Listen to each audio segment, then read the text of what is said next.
man, we should all be unmuted. Hello, everybody. I finally figured out how to do at least a countdown. Let's start with some housekeeping and apologies. We are about half an hour ahead or before time because I didn't really figured out that the US had a daylight saving thing, and there was much confusion about when to begin. The title of this week's second Blowback Roundtable is A Fragile World Order, which comes from the annually released US Intel report. And it also features Regis Tremblay, our regular guest from Crimea, but we're not certain that he can pop by. He's out of town and he might be popping by via phone, but you have me and Carlo Parcelli from the Belly of the Beast, Washington, D.C., and our almost regular guest or panelist, Ian Kummer, near Moscow in the suburbs. How's everybody? Doing well. I want to say it's really, I should take the blame because I'm here in the U.S. I'm right here in the, as you say, the belly of the beast, or as I call it, Satan's anus. And I should have notified all of you, you guys out of the country, that there's a time change. But as to paraphrase Pepe Escobar, the United States does not matter anymore. So let's not fret too much about it. Top comment. Okay, well, yeah, as I said, this line comes from the annual release. It was basically, there was a big presser thing with Avril Haines, the director of U.S. National Intelligence, also William Burns, the CIA guy who released this document, which is readable online yesterday, 40, 50 pages, something like that. Obviously, I got to know about this today and I didn't read it, but different countries have made very different headlines over this, and it seems central that the US is in this fragile world order, which, you know, it seemed very robust 2 or 3 years ago, but apparently like a lengthy what do you call it, conflict in the Middle East, West Asia could call into question the leadership of the US. Also, Israel had some headlines in the Times of Israel that the leadership of Mr. Netanyahu was in peril. But what the Russian media, TASS, RT, Izvestia, got out of it was basically the first 3 chapters are Russia, China, Iran. Those are the first 3 chapters of the table of contents. Is that they don't see it in the planning or in the interests of Russia to have an all-out conflict with NATO or the US, and they consider it, I'm looking for the word, not an enemy, but it's a stable and capable adversary. So that also goes in the face of all the threats we've heard from Kuleba and other people of the Baltic states are going to burn if Russia wins in Ukraine, then NATO is up for grabs. And basically, yeah, that's where the title comes from. We'll have to still read up on most of it, but I guess that's sort of the opening thought-provoking part that we got this morning. But there's plenty of other groups of news clusters that have been found ever since. But I was wondering, the view from Moscow, perhaps? Well, so I think how you just described it is pretty accurate that was kind of the official Russian statement. And I think that's how, just at the grassroots level, how Russians feel about it too. I mean, it's not really even, the USA is not some existential enemy of Russia. It's an adversary now, but, you know, a stable, reliable adversary now can be a partner tomorrow. And I think that's the attitude. What I find most, because I did skim the report before we started, you know, my first impression of it is it's a world order running out of time. So I think and I actually wrote about this on Quora this morning, is that if Russia gets through the next 20 years without an all-out war with NATO, they've basically won by default, because in the long game, you know, they grow, they get stronger, they get militarily more capable. Their economy becomes more self-reliant and not dependent on Western investment. So if they can get through the next 10, 20 years, they're good. But, you know, it's not looking so good for NATO and the international order, or the world order, as Liz Truss famously described it. It has to be a global force for good. You know, it's not looking good. And I say the main reason why is because if you look at the demographics of every country bordering Russia that could potentially be leverage against Russia, are all in the advanced stages of population decline. And, people howl the loudest about birth rates, but it's less to do with birth rates because, most or all developed countries have low birth rates below that 2.0 average you're supposed to have. The problem is outward migration. The Baltic tigers and Poland, to a lesser extent, have a lot of outward migration. They just go west to find work.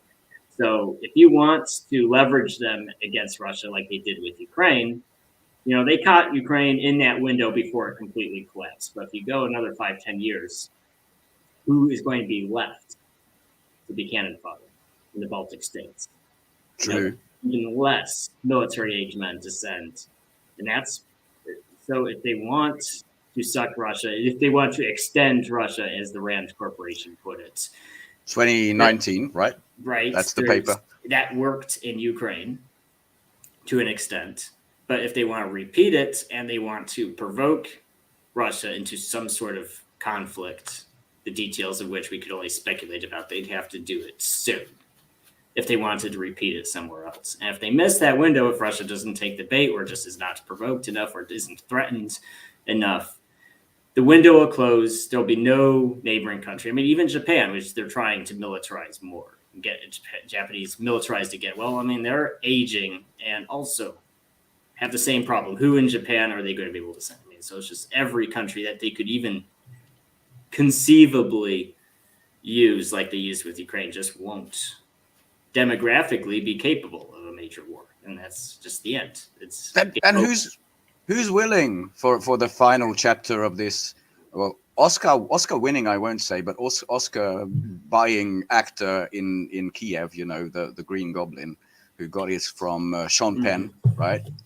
Who's willing to die for this? Even in France, Macron is the most gung-ho. There's Florian Philippot's Patriot Party. There's these posters that we're not going to die for Ukraine. Even the Poles, the Polish Ukrainian Commonwealth we were treated to in 2022. That's completely over. It looks like the sentiments have turned 180 degrees. Ms. Baerbock, that is the way to signal opposite. Not 360, and yet still they're playing these games, and I don't know with what people, and I don't know with what guns they think they're gonna achieve the significant strategic victory over Russia. If you listen to the copium coming out of Kiev, then I always get mixed up, Budanov or Danilov. Budanov is the military intelligence guy. He's the military SBU guy, yes. He's planning very serious operations into Crimea. So if Regis Tremblay is with us later, he can tell us how afraid he is about that.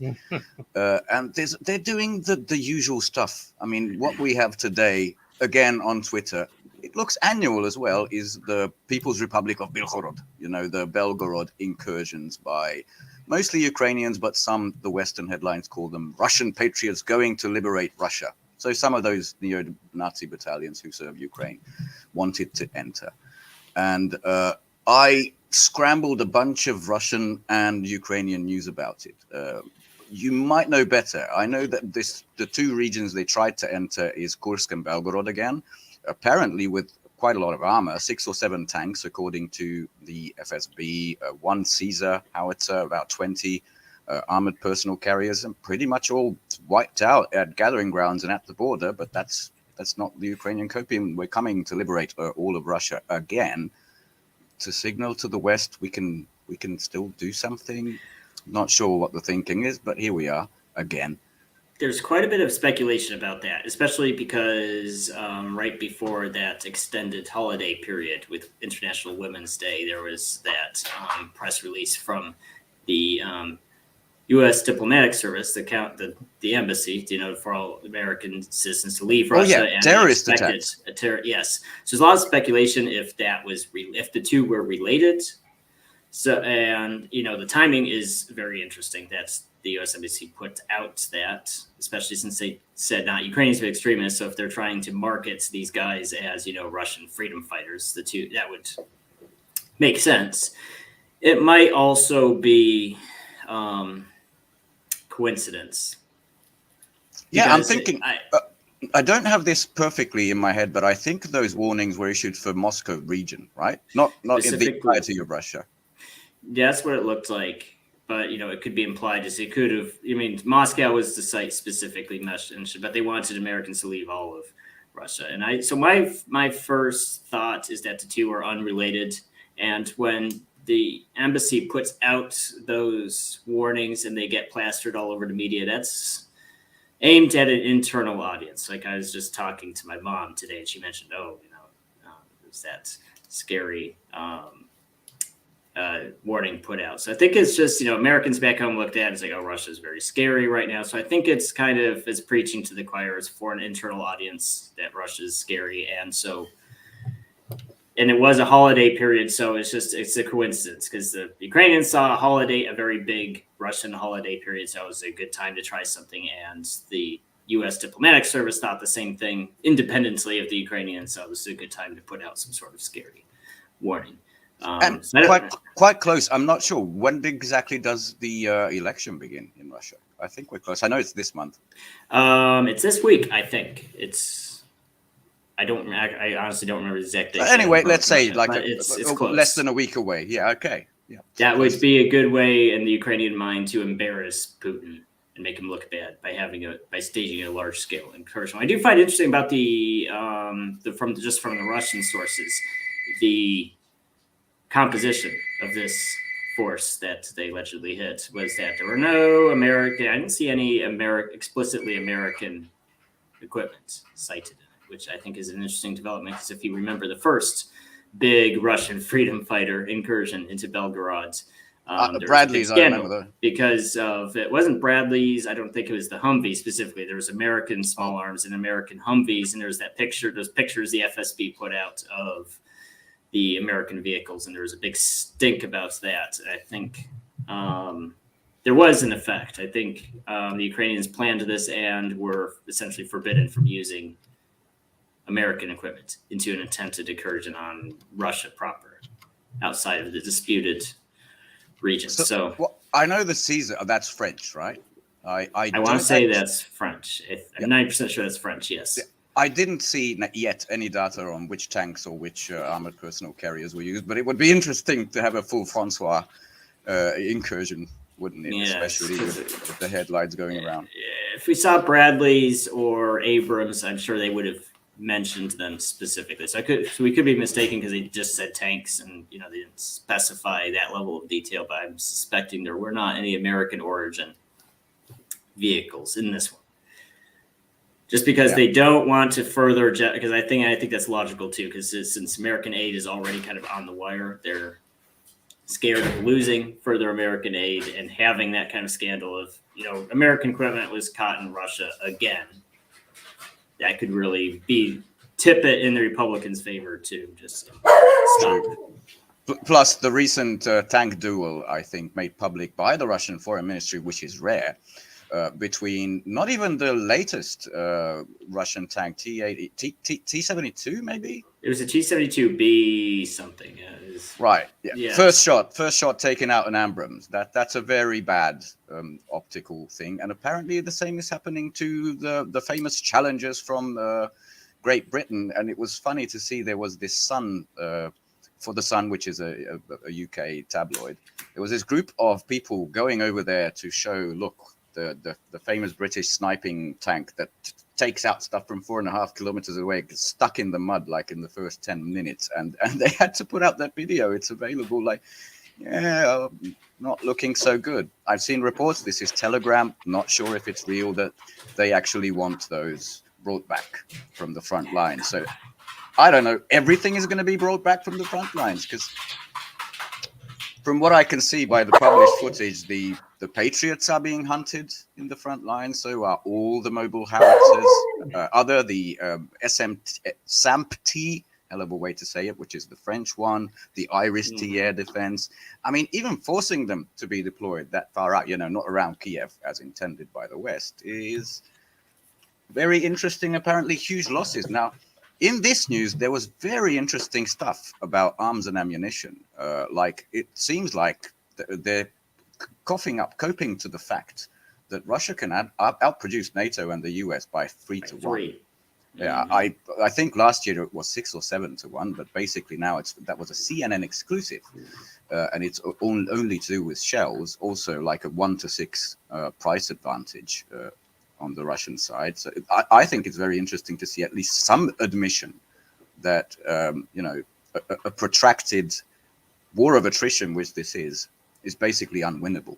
And there's a lot of these despairing pieces written by especially the British, some German and American press, that things aren't looking good for Ukraine. Also part of the annual, Thus James is with us, a part of the annual intelligence report is without US aid, that 60 billion, basically Russia's going to take more land. It's probably going to lead to military victory. And yeah, there's a lot of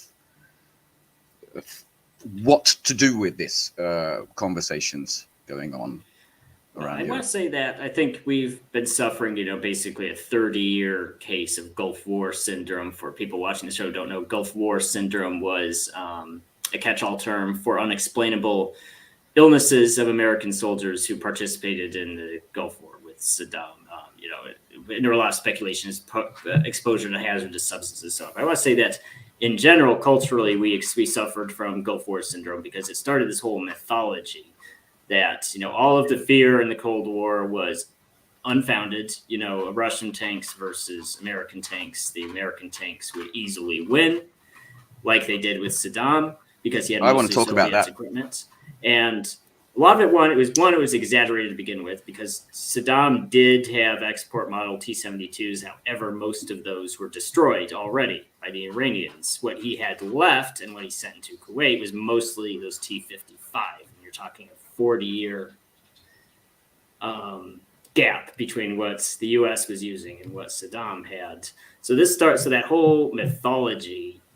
And also on top of that, too, in the 1980s, we were actually upgrading our arsenal, bringing out the Abrams and the Bradley, but we really haven't done much with it since then because we're fighting guys in sandals. And Afghanistan, we just said, well, the Russians have been upgrading their arsenal and improving them. We really haven't for the most part. So now you have this rematch with actual T-72s and Abrams, and the T-72s coming out on top like that.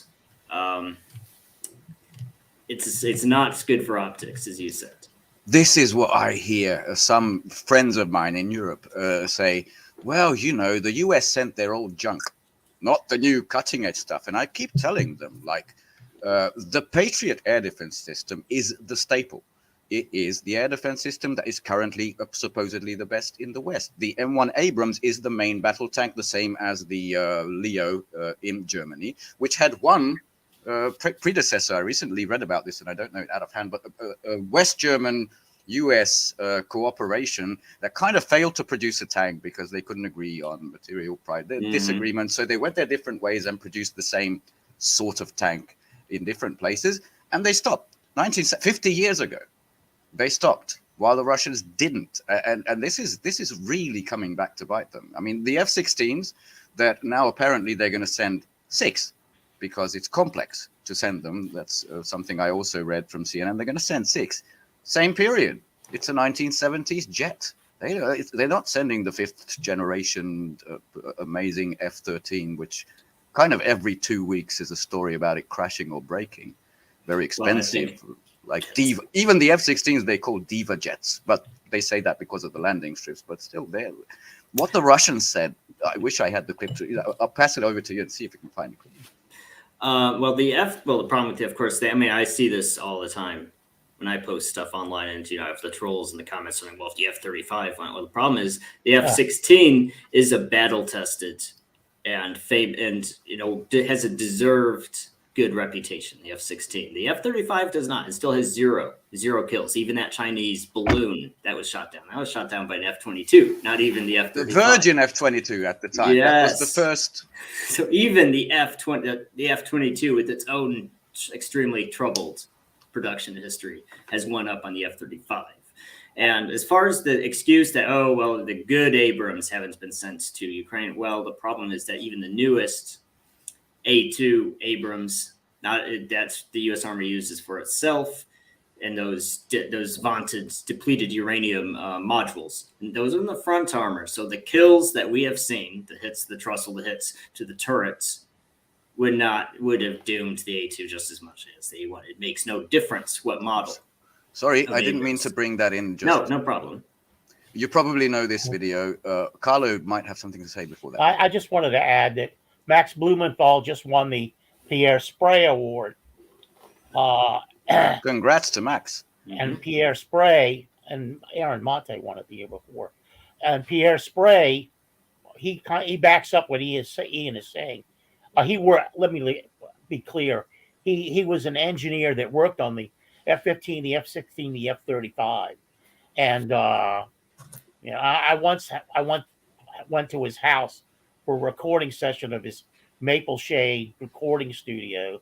We had a steak dinner together and all that stuff. But that's not the point. Is that he was very down on the F-15, very bullish about the F-16, but his real criticism came with the F-35, and he raised a huge stink. He passed away a few months ago.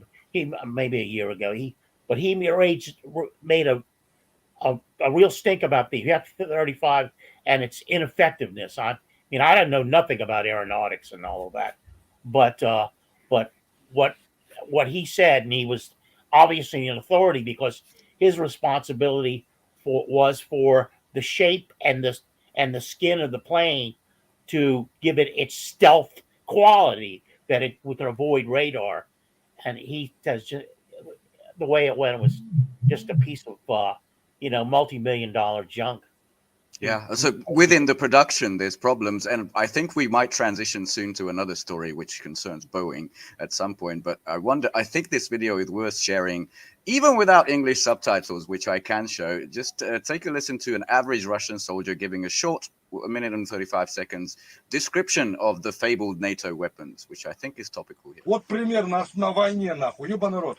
Самые крутые в мире, блядь, леопарды, блядь. Это пиздец, это супер техника, супер пиздец вообще, нахуй, ебаный рот, нахуй, блядь. Приехали, нахуй, и умылись тут, нахуй, все, блядь, кровью, нахуй, эти леопарды. Ни автомата заряжания, ни хуя, ничего нет. Все, блядь, нахуй, тяжеленные, буксуют, нихуя толку от них нет. Вон их похуярили сколько, напротив нас, вот здесь, нахуй, ебать. Кладбище, нахуй, устроили, ебаный рот. Точно так же с их самыми крутыми Абрамсами будет. Тоже это все распиаренная хуйня. И так во всем. Любой наш автомобиль возьми военный, нахуй, блядь, и ихний, нахуй. У нас, блядь, жрет, что хочешь, нахуй, блядь. На коленке можно сделать, отремонтировать. У нас, блядь, техника, блядь, вот эта вся, она предназначена для войны. А у них она предназначена для тухлых, блядь, понтов, нахуй, блядь. Вот по понтоваться, смотри, как он крутой. У него там то, все, хуе-мое, нахуй, ебать. Вот покупайте наши. Они же, сука, торгаши, нахуй. Вот они и впали по всему миру. Их не Патриот, нахуй, в жопе, нахуй. Сука, нахуй. Наш, блядь, самолет, нахуй, за раз, блядь. Он, блядь, выпускает 35 всех своих ракет, нахуй, по ложным целям, нахуй. И наш самолет его спокойненько въебывает. Here's the part that needs no супер translation. патриот, нахуй, которым всем впали. В Саудовской Аравии, Корее, блядь, Японии, Европе, блядь. Всем-всем. А у меня, оказывается, вот так, опа, имеем, нахуй. И где, нахуй, эти американцы, нахуй. Да обосрались, нахуй. И еще обосрутся, нахуй, блядь. У меня все, нахуй. Spasiba. I thought, even though I think it's more than a year old, that clip is just. And also, Scott Ritter had an interesting remark. He said, once again, going back to the Iran-Iraq War, he said he spoke with a weapons expert in Iran, and he said that the T-72 was much more maneuverable and much lighter than the Abrams tank, and that they were throwing around this. Can this be possible? The Abrams tank weighs 70 tons. That can't be possible, right? That's too heavy. It does. If that's actual weight, oh my God! And it would get bogged down in the sand and that sort of thing. And so that for instance, in Ukraine, the Abrams tank and the Leopard 2 are too big to cross a number of these rural bridges that they're encountering. Whereas the old T-72 Soviet tanks can cross these bridges because they're lighter and they're smaller. The one thing that the Iranians said was the T-72 was very uncomfortable, whereas the Abrams tank was more like a luxury car vehicle to sit in. Nice leather seats, a coffee holder. The bells and whistles. Yeah. Yeah, it is a Lamborghini of Wolf. Go big- ahead, Ian. The big thing is that, well, one is that not having that autoloader means there has to be a fourth crew member, and so that makes it bigger. And the problem with the bigger tank is that it's mathematics. The more surface area you have, I mean, that's it increases the weight at a larger over proportionally increases the weight, because you have to add more surface area. You have to add more weight. It's like the problem with the Titanic, that they made the ship bigger but didn't make the rudders big enough. It's the same problem with armor. You have to disproportionately make things bigger as you make the object and the surface area itself larger. So that's part of the problem why they're so heavy. And the additional problem is, we switched away. Turbine engine. Turbine Maybe engine is you part want of the reason it needs that. And like the T-80 has a turbine as engine as well, and that's partially why it's viewed favorably for defensive operations, because it is a very well protected tank. The bigger thing is that there was that choice when the Soviets started rolling out those autoloaders, those carousels buried in the tank. The West had that choice as well. Do we go with an autoloader design, or do we go with a crewman to hand load? And we had that much vaunted, external rack with blowout panels, where the majority of the ammunition is. Now that worked in the Cold War, where even airstrikes, where even close air support from the enemy would most 99% of the time be from the front. It wasn't an option back then most of the time to hit from a different angle, from the rear or the sides. But they didn't anticipate the prevalence of drones and the prevalence of just how much more dispersed fighting is. Those big spearheads of armored columns just don't really happen in Ukraine. So it's much more of a 360 environment. And that's in that bustle is a detriment rather than an asset, because you can hit $450 drone to that bustle, and there goes your ammunition supply. And that might not kill the crew if the blowout panels work correctly, but it is a mission kill on the tank with $450 drone. Or, which is what we're seeing increasingly, is the Fab series, these old basically gravity bombs, but with these special kits. The wings, turns them into a precision glide strike. And apparently they're terrifying to anyone who survives near them. They get like permanent instant shock. The Fab 1500s, there was a big headline about how they're changing the battlefield. And just to return for a second to Spanish Fab's comment, I mean, if you look at Russian operator videos, especially like when they took out the first Leopard, they're emotional people. I mean, there was this photo recently of an international crew going up to the ISS space station. I don't know, a French and American and a Russian guy in the middle. Both of them smiling, and the Russian guy is serious, like that. But when a Russian guy smiles, it's real. It's emotional. He's happy to see you. When a Russian guy is happy, you probably go into these strings of swearing heavily, I think. And the drone operator videos with audio are the best in the world. I love them. Small point to make. Okay. I didn't follow that remark. I mean, is he criticizing the swearing, or? No, I think there's a lot of swearing. I know enough Russian to empathizing with it, I'd say. So there's a lot of swearing in that. Yeah. I think people get that this isn't clean Russian language. Okay. What were you going to say, Ben? Sorry. I was thinking, because you brought up these aircrafts, and basically since the 1970s, the production and a lot of the stuff, especially except for the price, has not increased. Maybe we want to talk about the Boeing story, which there's some interesting things going on. There was this whistleblower guy. I'm going to find his name. It is just a fact. John Barnett, yeah, right? Who, like, he was like I don't know how many years old, but he retired in 2017 from Boeing, and he had many complaints. He was in the middle of a court case, recently appeared to criticize their safety standards, which is in production, and also. So anyway, he was found dead in his car. The headline said the U.S., but I think it was. Damn, I forgot. There's also a dance from the 1920s that is the same name as this place, but he was found dead after a string of mishaps. First the bolts were missing, so frame, a door flew off of the Boeing, and now there was this incident. The wheel. There was a wheel that crashed into a parking lot of cars, and just yesterday I heard about this. The what do you call it? LATAM flight, also a Dreamliner, that just suddenly dropped and people got injured, 50 or 60 injured, and then safely landed somewhere in New Zealand. And there's just seems to be a lot of this going on. And this guy was due to a next court date or a court interview on Saturday, and now he's found dead in his car. And all we can read is it's a self-inflicted wound. Nothing, no context I have seen so far.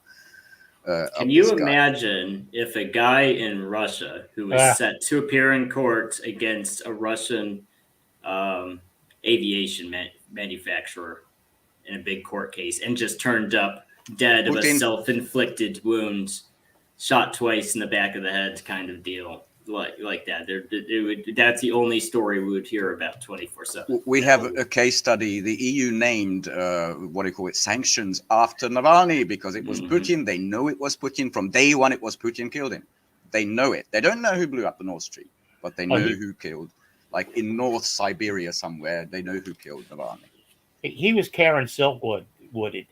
I mean, he's the one guy with the 2 shots to the head. Well, that was Gary Webb. Gary Webb, sorry. You had Danny Casolaro. Of course, you have Bill Casey, He's in the hospital dead the day before he's scheduled to testify before Congress about Iran-Contra. Boom, he's dead.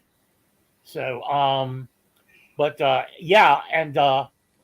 the one of the passengers questioned the pilot, and he said, what went on there? And the pilot said, technical glitch is what I've read, but tell us.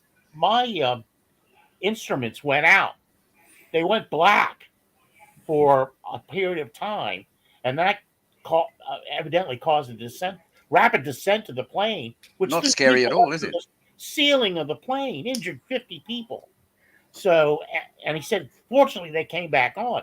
Otherwise, they would all been dead. They would have crashed. It was a rapid descent, the pilot said, in that short period of time. So Boeing's got some answering to do. Well, it's the bottom of the murder. There have been in the past few years, not in the USA, but I think it was Indonesian Airlines was one. Unfortunately, I can't remember the second one, but there were 2 major disasters that killed everybody on board with Boeing aircraft. MH17, that's the Indonesian one, isn't it?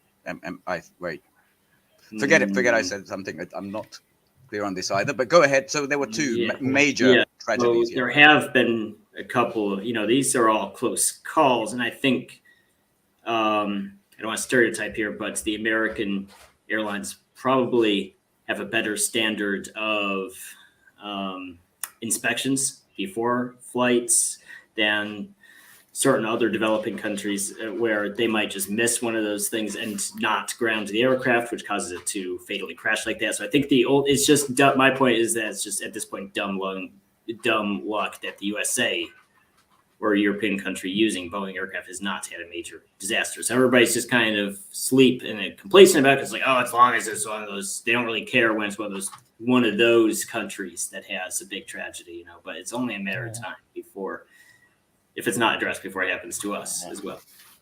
Yeah, in both of those instances, everyone was killed. Yes. Yeah. There's this, I guess, conspiracy theorist. I don't know if that gets us stricken or not. Captain Dan Handley on Twitter. He's got a 9/11 thing going, but he also mentioned that this was basically Boeing was situated again in the 1970s. The 747. We called it jumbo jet. I remember in the 90s when I first saw one. Like how slow it's amazing. Look, we have before that. We just have Tupolev. We were in that block. and we saw our first jumbo jet. Look how amazing, Western shit.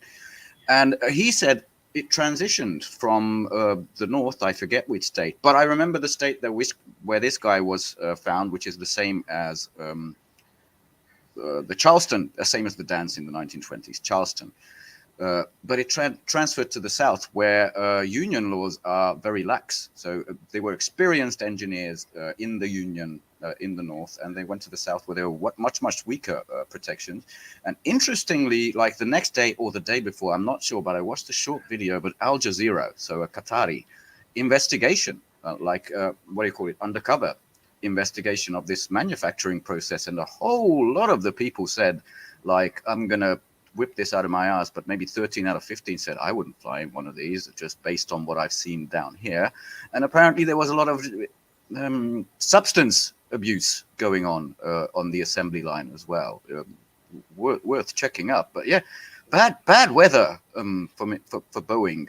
At the same time as the C-19, the Comac, the indigenous Chinese jets, is doing its maiden voyage.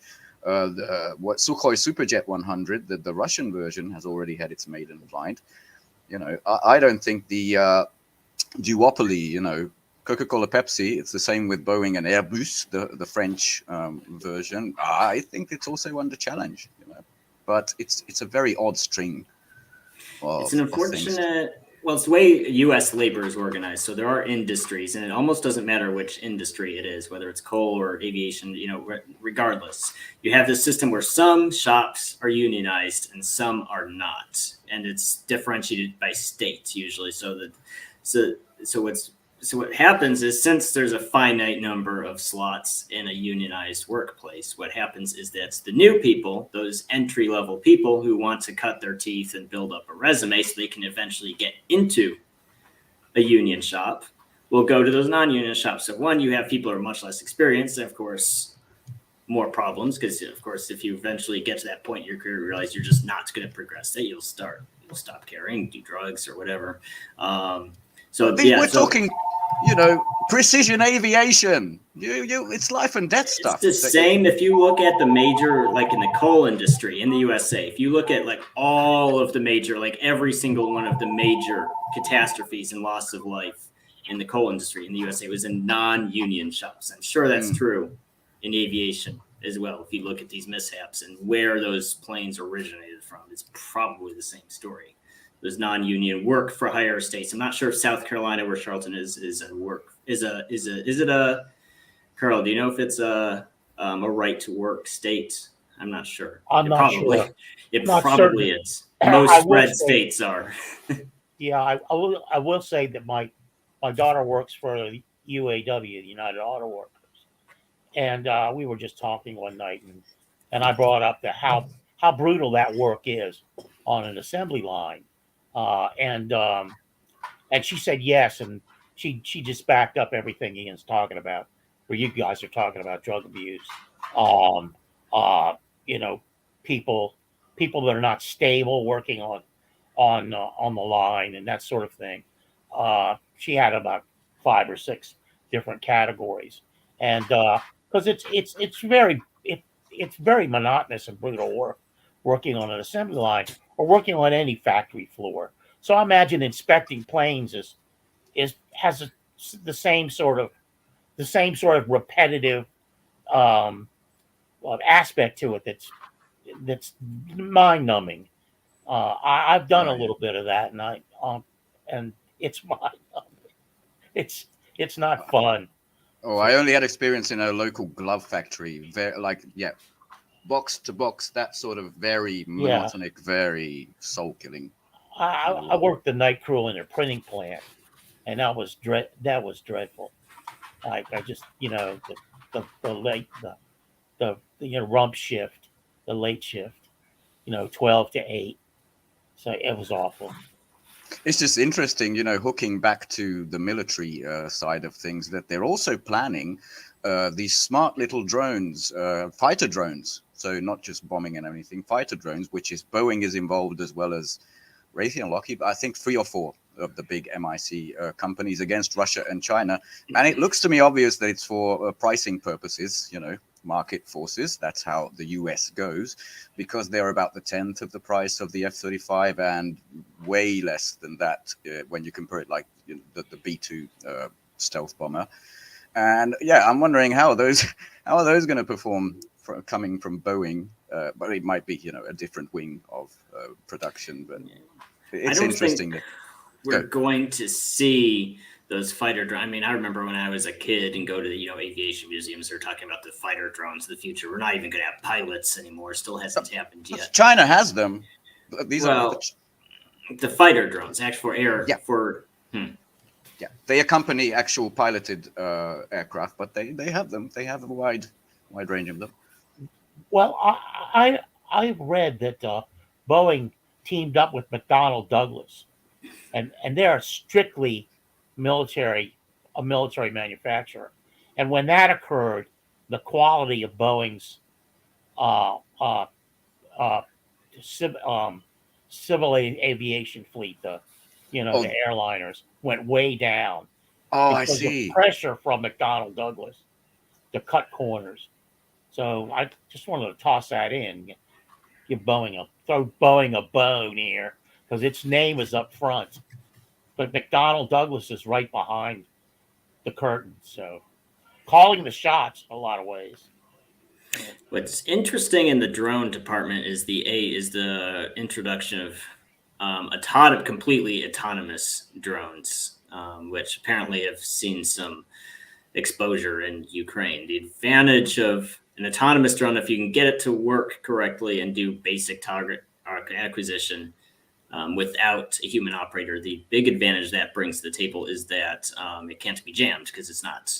Yeah, it's AI. Well, they call it AI, not what Carlo means by AI, but AI enhanced. I think they call it AI because ChatGPT is the big thing now, and so corporations tend to use those catchy phrases, even though it's not AI in the normal sense of the words, but it's autonomous. Yeah. Oh shit. That's some because Ukraine is, of course, the dumping ground for every arms corporation that wants to test their toys, and allegedly Russia is also developing some, so that might be an interesting development. We can clear the AI thing up. There's two different AIs: weak AI and strong AI. And weak AI is what Ian's talking about. It's a system that's used for a specific purpose.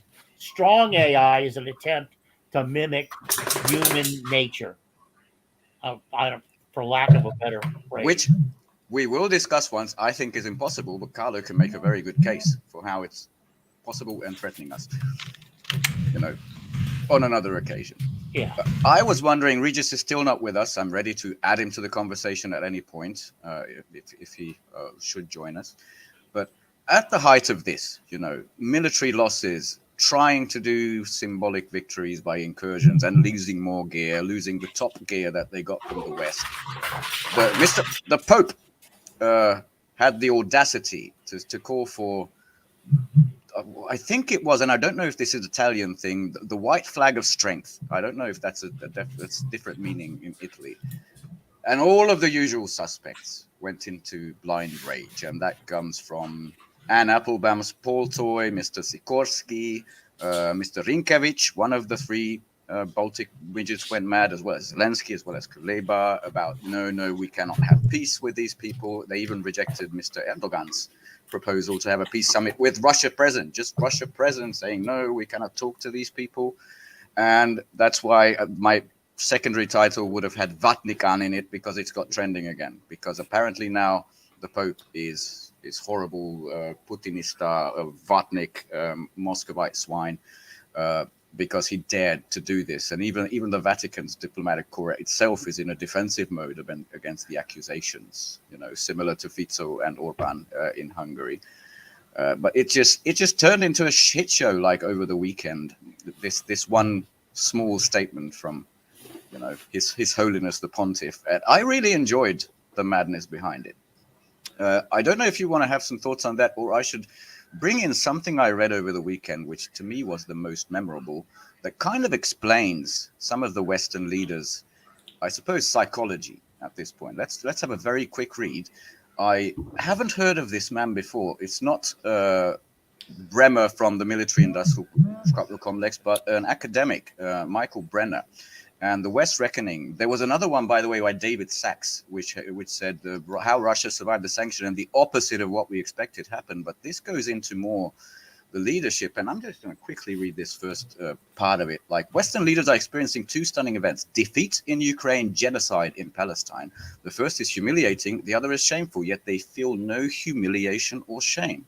Their actions show vividly that those sentiments are alien to them, unable to penetrate the entrenched barriers of dogma, arrogance, and deep-seated insecurities.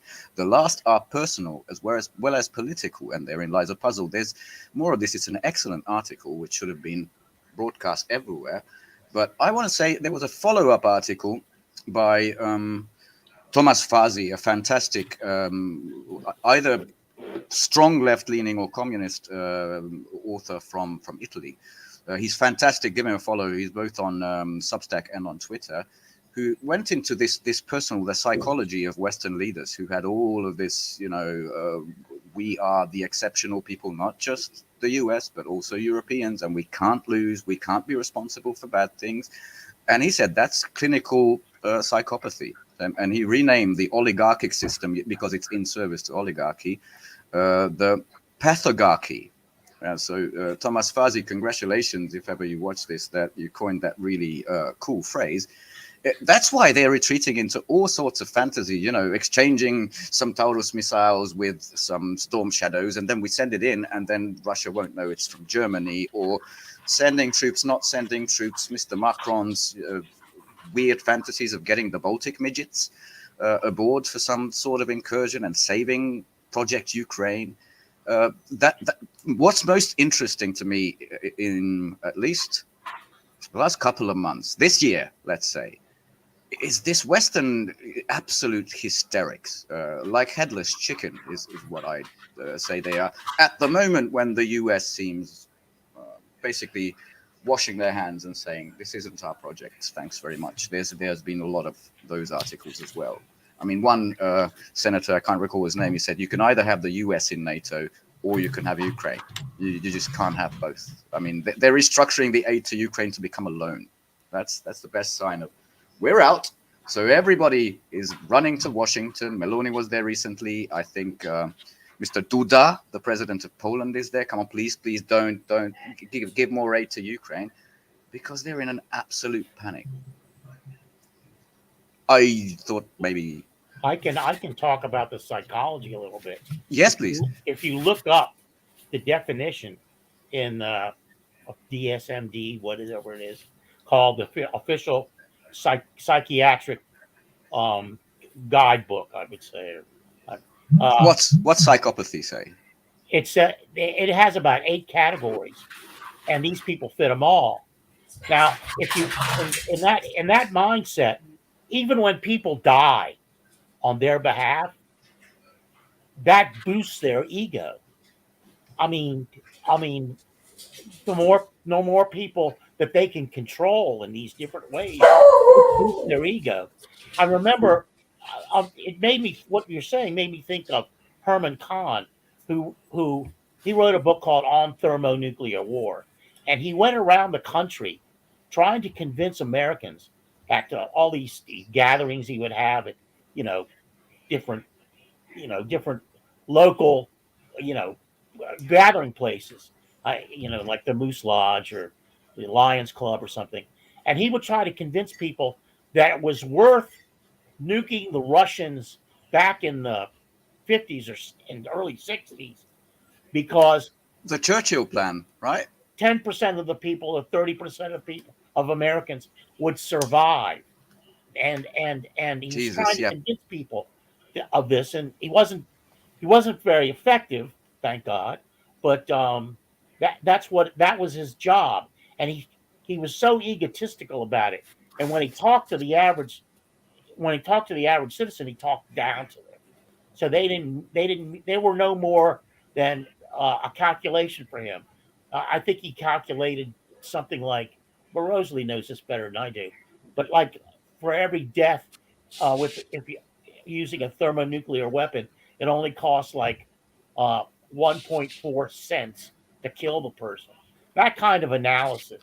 I'm not probably not accurate with the figure, but these people, the psychopathic. I started using that for the Vietnam War and the people around the Vietnam War. And at that time, people would go, "Oh, you're exaggerating," But I've become convinced over the years that uh, psychopaths they are. That they are psychopaths. That's a very accurate framework. So you can't deal with psychopaths. Uh, you can't. I mean, Yeah, even I mean, I thinking don't. of a limited nuclear war like you described, that seems so out there, It's just insane. psychopathic It to was me. just crazy. Well, and it's interesting based on, just go bounce off of what Carlos said.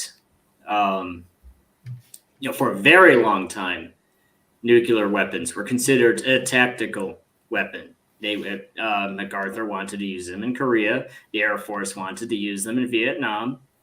And considering they plastered 3 different countries with Yeah, Curtis mines, LeMay. Trump wants to use them in the Middle East. Yes. Like, can't we just nuke him? I think that was part of one of these.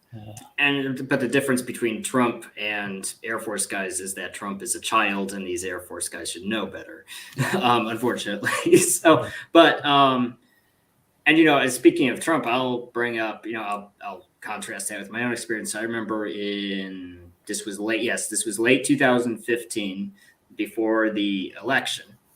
And by then it was the choice between Hillary Clinton and Trump. And I remember the exact moment. I feel like I'm actually kind of a minority, unfortunately, because I remember the exact moment I decided, we cannot under any circumstances have Hillary Clinton as president. And that's when she said, we need a no-fly zone over Syria. It's like, this is a direct war. You can't, and it was amazing because at the same time, there was a survey, and you can look up this survey. There was a survey of Americans that asked 2 questions. So basically it asked them, would you support a no-fly zone over Syria? And the majority said yes. But then the second question was they would explain what a no-fly zone is. And the majority voted no, which is amazing because it's like over Serbia. You can't just say, oh, please, pretty please don't fly planes over this area. It's you shoot down aircraft, which is an act of war. So Hillary Clinton was saying their direct war with Russia is like, okay, regardless of what Trump is like, Hillary Clinton is going to take us into World War III because she's an idiot. But the reason I call myself a minority is because the vast majority of people who voted for Trump did not vote for that reason. I mean, I'm sure you could ask 1,000 people why they voted for Trump, and I might be the only person out of those 1,000 who said it because I don't want to die in a nuclear war. I think that's not a crazy thing to say, but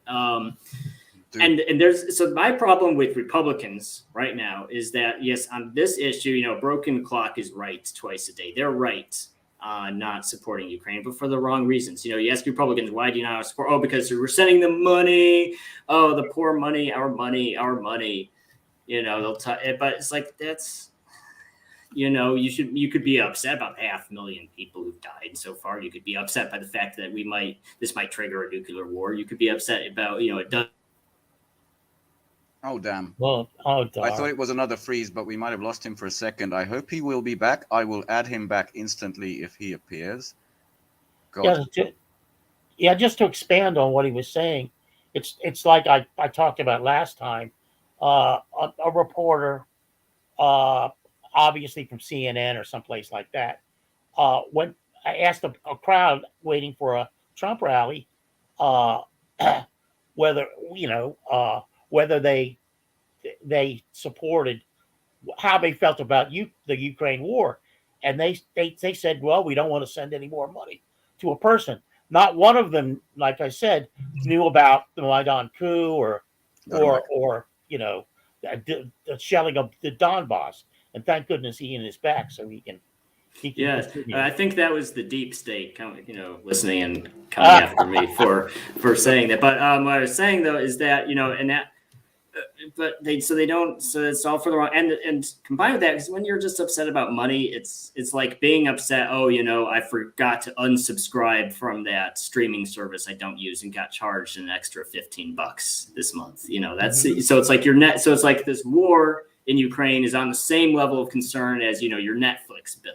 Yeah, it's a faraway thing. Yes, so Republicans are right to be annoyed about Ukraine. The problem is that they're only annoyed. You can talk to Republicans, and I'm sure, Carlo, this matches your experience. You can talk to Republicans all day, and there's just this apathy. They're not particularly excited or upset about the problem. It's just a bartering chip. Ukraine is just a bartering chip to them, and that's exactly what it's like for Republicans in Congress. It's not they're opposed. Yeah, I know what CNN and liberal news outlets love to say, the MAGA Republicans are blah, blah, blah, blah, blah, because they're working for Putin. But the reality is they just see it as a bartering chip. That's all it is to them. Yeah, it's used it's just a political tool, Mm-hmm. and the general population knows nothing about Ukraine. All they know is what Marjorie Taylor Greene has told them, and it's just too expensive. Even though, to his credit, Robert Kennedy Jr. is accurate on Ukraine, he's completely inaccurate on Israel and Gaza. Mm-hmm. But at least he tries to tell that story. Not that he's got any chance, guys. I mean, Biden's out because of basically televised genocide. It is going to be Trump at this point. So, I mean, go, Carlo. If they let him. If they let him. Oh, win. yeah, of course. I spoke Yeah, too right, soon. right. I don't know. He's pretty high profile. That could spur a lot of violence, actually, if Trump was if he was, can I say it? Undone. If he was assassinated. And I don't think they're going to get him on any of these lesser, juridical.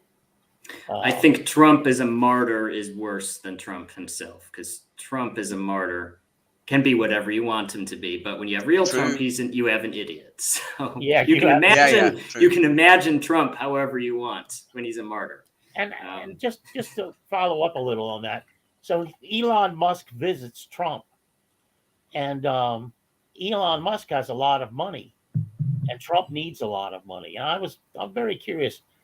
I think that he went there to work out a deal where he lends Trump the money to pay his fines, and when Trump is elected, there's a quid pro quo. I don't know if anybody else feels that way. I have no way of knowing to know. I mean, it's true. Elon Musk has a lot more money than Trump, but he has a lot more money than basically anyone. I'm not sure if it's a question of how liquid Trump is and how liquid Musk is, because as we know, most rich people's assets aren't liquid. So when you want to pull $80 million out of your butt, you have to take an asset and liquefy it, which sounds terrible, but that's essentially what you have to do. So I don't know how liquid Trump is. That's a good question. I remember this headline, like Elon Musk looks very Trumpy, but does he support Trump? And it came after, he went to Mar-a-Lago as well as my prime minister, Viktor Orban. And I kind of feel the same as what you described when you said you voted. I don't like this fucker. I do not like Viktor Orban in many, many things, especially domestic. He got us into NATO 25 years ago today. So 1/3 of its 75-year existence, we've been in this bloody, horrific, basically US weapons manufacturing's little marketing scheme. And he got us into it. So I have rough feelings. But what he was to 2022, right after the SMO began, was we're not going to take part in this. We're peace loving, and that's it. Sorry, that was my vote. And I thought maybe as a last story to discuss is, he went to Mar-a-Lago, and I remember Carlo mentioning this on Friday, but I haven't seen a lot of news about it at that time. And over the weekend, I've collected it. It's like amazing.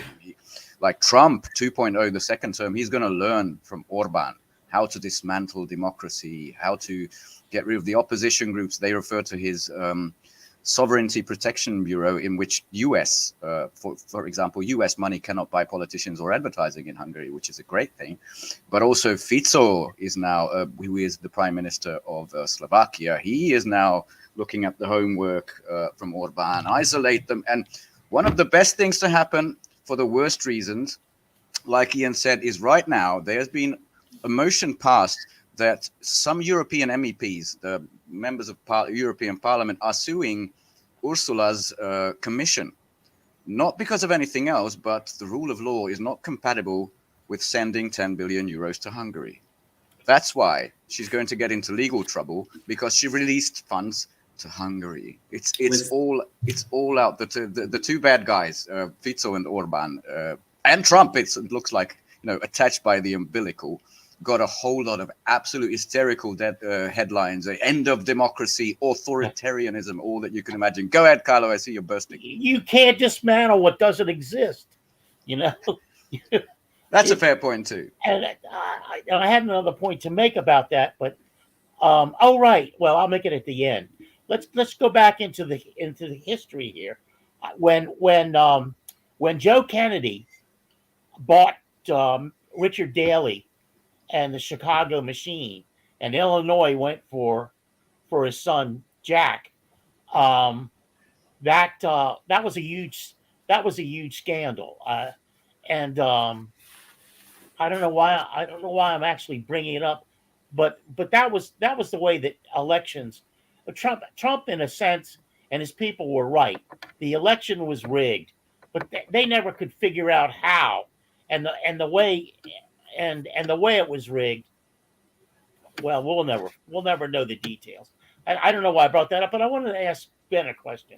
Do you think that this $10 billion that's coming Orban's way is this quid pro quo for backing Sweden?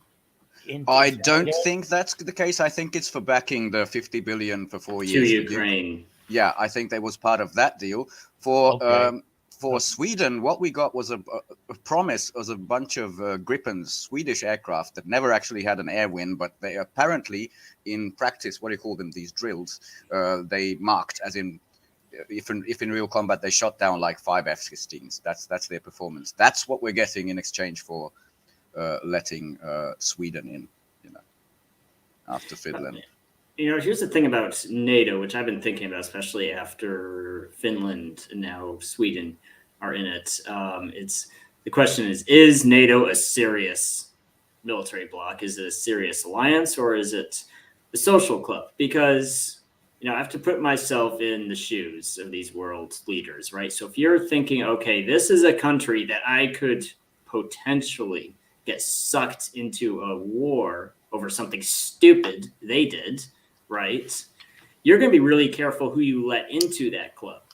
And you're going to be really careful about who is neighboring that, so it's like, okay, Turkey getting into, okay, it's cool. I mean, Turkey's a cool country. It's geographically a cool country. And there's not really any serious problems Turkey, as far as a war goes, that Turkey could get themselves into that would pull NATO down with it. The Armenians might soon disagree, but I get your point. I get your point. Armenia, yeah. But when they do take in, particularly Finland, you have to wonder, okay, if Orban and Erdogan voted yes on that without breaking a sweat, that has to make, that vaunted Article 5, which is not as binding as people claim it is. It's just, you can send a box of Band-Aids or thoughts and prayers or nothing at all and still meets the requirements. And also it's an international treaty. If someone just says, you can't, because international treaties do not overrule the rule of law in your own country. It's like if someone just says, I'm not going to do anything. What is anyone going to do about it? Nothing. So you have this voluntary alliance of countries with a bunch of stupid members in it. If there's an actual war, the question is, will the other members respond, or are they going to do game theory where, you can win by not playing? And Macron throwing his weight around, talking about a coalition of the willing, maybe getting the Baltic Tigers or somebody to send troops to Ukraine, and they get into a mess. They get hit with a Caliber missile. Well, Tigers. And, and they cry and said our troops were attacked. They were on an innocent peacekeeping mission and invoke Article 5. I think that'd be a really interesting test in NATO. Yeah, it is. But they wouldn't be at home. France wouldn't get attacked, Well, yes, but I think when it comes to the illusion, even if they're not in France, even if they're not in Estonia or Latvia, that would be enough to break the spell. Because in practice, if someone has your back, if the USA says, I have your back, it doesn't matter where your troops get killed. The USA will come and support you. But if they don't have your back, because the thing is, like, let's say there's a border dispute or there's actual there's an actual shooting, something serious happens between, let's say, just hypothetically, Estonia and Russia, or Finland and Russia. There's blood spilled, there's loss of life, and they cry and invoke Article 5. You could say, well, you know what? I think that was Estonia's fault. I think Estonia deserved it, so we're not going to respond, because you can do. It's just, and I think that would. So I think even if they weren't in Estonia or in France and they got killed, that would also break the spell. It'd be very clear. It's just a social club. No one's seriously talking about, fighting to the last man for these crappy social countries. club and weapons marketing club. Mm-hmm. This is the same Macron that either the third or the fourth time has now delayed his trip to Kiev. So he's afraid to go there, but the French will save every Ukrainian, of course, the gendarme means.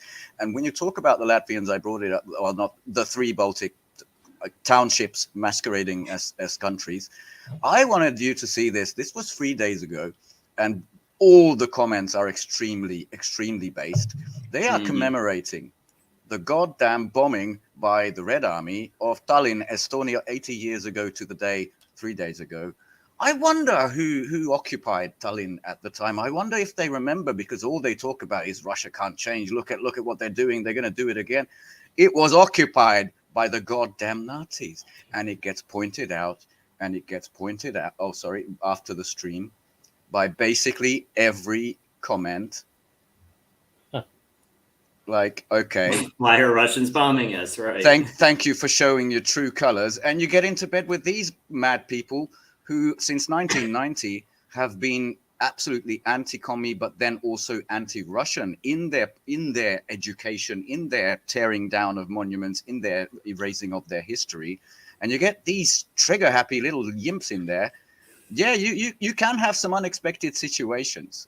So I just wanted to throw little Estonia and their tantrums in there, because they're the most gung-ho out of all of these, as well as Mr. Sikorsky, who seem to believe that they can win. And I don't know where to put their brains at this moment. Yeah. All right, guys. What do you think? Maybe we kind of wrap it up. I can't wait to give back this responsibility to Billy Bob, who will be with us on the 15th Friday. We can do can I do a couple of things real fast? Yeah, of course, Carlo. Yeah. Go for it. Yeah. I've got Chinese television on, and they just announced that the Sudanese armed forces have taken back the main TV station, and driven out the U.S.-backed rebel forces. Sudan or South Sudan? Sudan, not South Sudan. Okay, gotcha. Yeah, but I mean the whole thing flared up when Russia announced it wanted to build a port military base on the east of Sudan, on the eastern shore of Sudan. That we can talk a little bit about Haiti too. I mean, you should tell us a bit about Haiti, but what with regard to Sudan, I also read that Zimbabwe just kicked out all the U.S. aid people. Yeah, thank you very much. Good riddance. Don't look back. That was on your cheat sheet. Yeah. Yeah. But the thing is, I read some Dan Cohen about Haiti, and I know basic stuff, a little bit about barbecue chorizier, but what the Western headline tells me is these are horrific gangs and gang leaders. They're cannibals. It's terrible, and that's why the Prime Minister just, I think, renounced his premiership or something like that. But if you got a bit more on that, then maybe we... let us. The president or prime minister of Haiti has resigned, Henri. He's not going to go back. He's out of the country. And I can't say that I blame him, but Haiti's a country that has been exploited since it won its freedom. Actually, before that, it was exploited by the French. That's why they speak the language. Yeah. Yeah, and the previous president was assassinated. So Moises. So it's the thing that interested me was I found this article by the Black Alliance for Peace, and they talk about something called the core group, which I actually have to say I was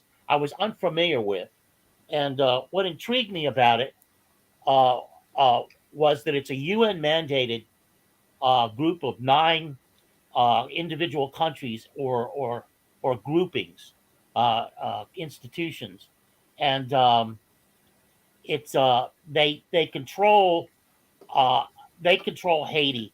Haiti's not controlled by its elected officials. It's controlled by this group. At least that's what. Like top to bottom, politics, law enforcement, military. Yeah, Like, the basically everything, and the group members are Brazil, Canada, France, Germany, Spain, the European Union, the United States, and the Organization of American States. Now, I mean, Brazil's surprising on here. They're very critical of Brazil uh, because of some vested interest and very critical of Lula, some vested interest in Brazil that beyond the fact that they've supplied police forces before, like Ruto from Kenya is willing to provide now 1,000 policemen.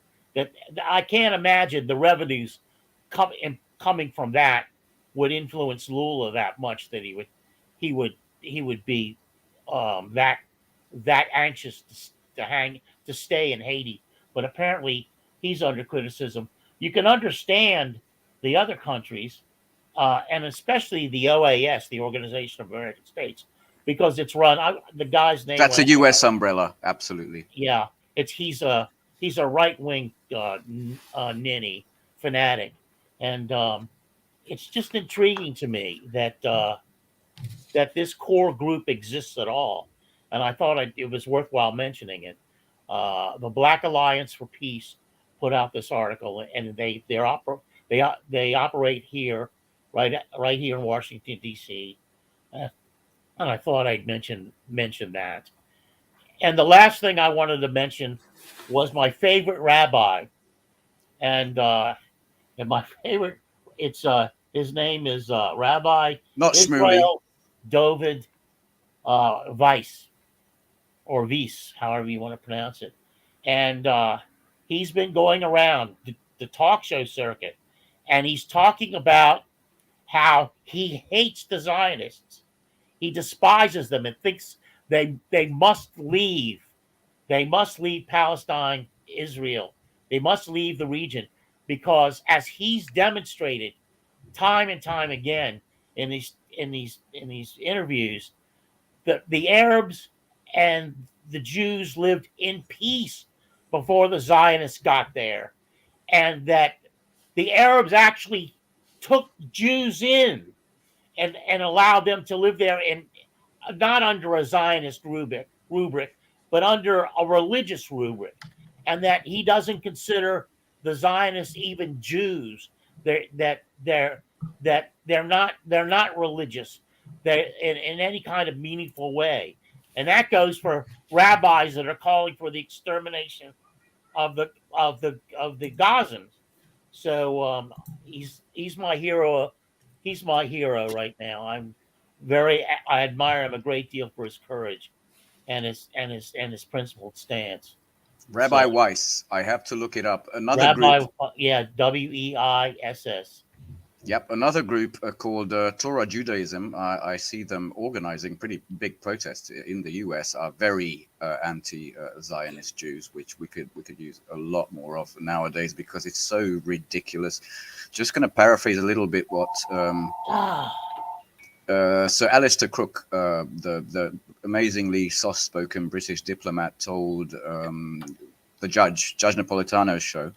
That, there was this thing, not a lot of headlines, but that Hungarian Zionist, or Romanian, depending on which map you look at when he was born, the guy called Benny Gantz, he was like flying under the radar to Washington, and Kamala and Blinken, and they all were like, we're going to talk with you, and he paraphrased kind of what happened in that meeting, saying, look, I'm here to talk to you, but if you want to sort of split us, I would do the same thing that Netanyahu is doing. Yeah, we have to take Rafah. This has to, and they were very shocked apparently to hear that. But it's not just a one-person Netanyahu mania, but it's pretty much the political leadership of Israel. And now I've read that apparently they and the United Arab Emirates, the last real Arab, I'm not going to say ally, but relations they have in the region, they come up with this stupid idea of a pontoon pier that the US is building to deliver aid by sea.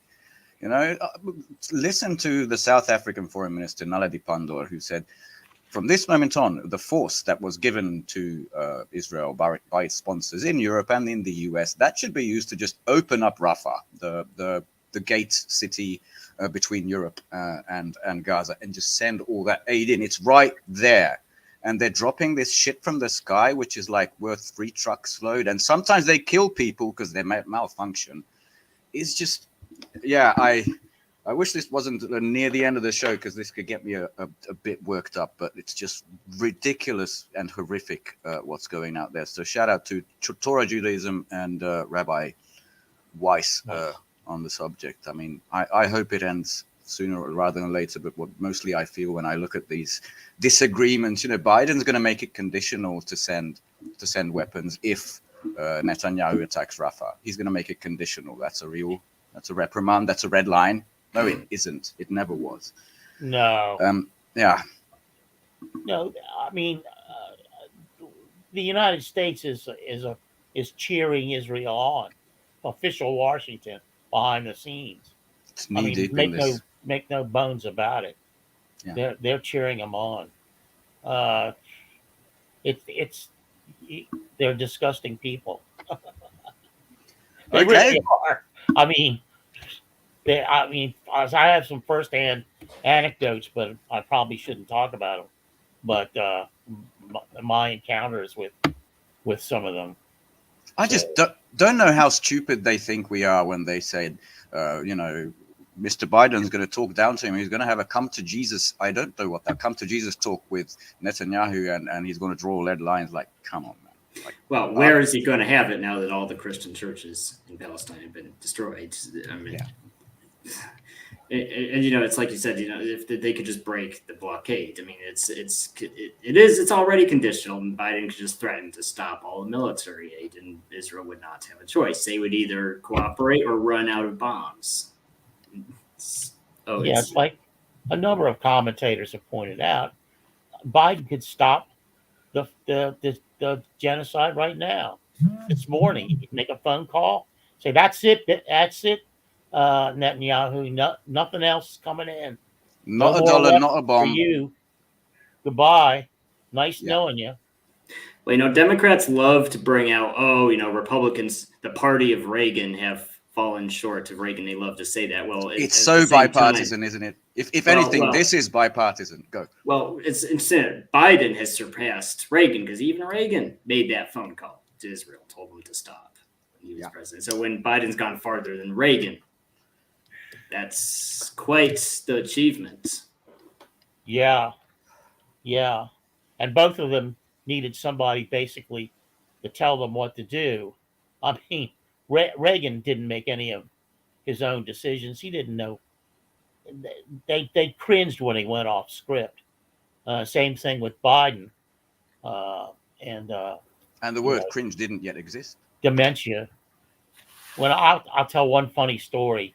When I was we were doing our television show, I was at work and I was working in a bookstore, and I got a phone call from a guy who said he had information that Ronald Reagan, I think in the 1950s, was admitted to a psychiatric hospital. And this is where it went off. I'm making frantic notes while this phone call's coming in. He goes, and they determined that Reagan's brain was the size of a pea. And that's sort of like, I said, well, I got a nut on the line. I'm going to like ease up on the notes. But he went on for about 45 minutes on the phone telling me his experiences with Reagan when he was at the mental hospital and all this stuff. And I said, thanks a whole lot. And then I entertained the notion of having him on the program. But I said, probably not. It's probably not a good idea. So, So, but Reagan was mentally impaired, and even before that, he was not interested in presidential, being engaged in the presidency. A lot like some other recent presidents we've had. Uh, I like to think of him sort of like Zelensky because he was the first actor president, right? He went straight from shooting westerns to the presidency, right? Yeah, like America's true face, a studio president. He once made a movie with the chimpanzee, and the chimpanzee was Good the point, star. Christy. I think the chimpanzee was up for an Oscar, and Ronnie wasn't, or something. Yeah, that was before the governor, Arnold Schwarzenegger, was made governor of California, right? So he was the second. Yeah. He could he could lift the weights, so he's going to do taxes and all that stuff. Yeah. Well, after he left office, Schwarzenegger admitted he actually did it as a joke, and is not even credit. He said it on a talk show that he's going to run for governor, and he kind of said it as a joke, but then he, there was a media craze, so he ended up feeling compelled to actually run for governor, and he won because Davis was so unpopular in that recall election, and so that's how he got the governor. All right. Well, some funny stories to end with. Unfortunately, as you can probably see, Slug didn't join me on this one. He's right there on the couch. But we should have a nice doggy ending, unless we have some final thoughts, maybe at 1 hour 20. We should sort of wind it down. No, it's good enough to end on, I think. Yeah. Okay. Well, Spaz always gets impatient near the end with us. All right. But Spaz is a very good boy or girl, not sure. He's a boy, yep. Good boys, Spaz. All right. Good to see you guys. Thank you for all who have been with us, including the regulars. Hello, Dust. Hello, Spanish Fabs, Christy. And we'll see you Friday with the leadership of the returning leadership of the doggy as the star. There you go. The returning leadership of William Robert or Billy Bob. And yeah, hopefully we'll get back onto normal programming after his, what do we call it? Yeah, his assignment. Yeah. So, right, on assignment. Yeah. Catch you all next time on Friday. Thanks for being with us. All right. Bye, guys. Bye-bye.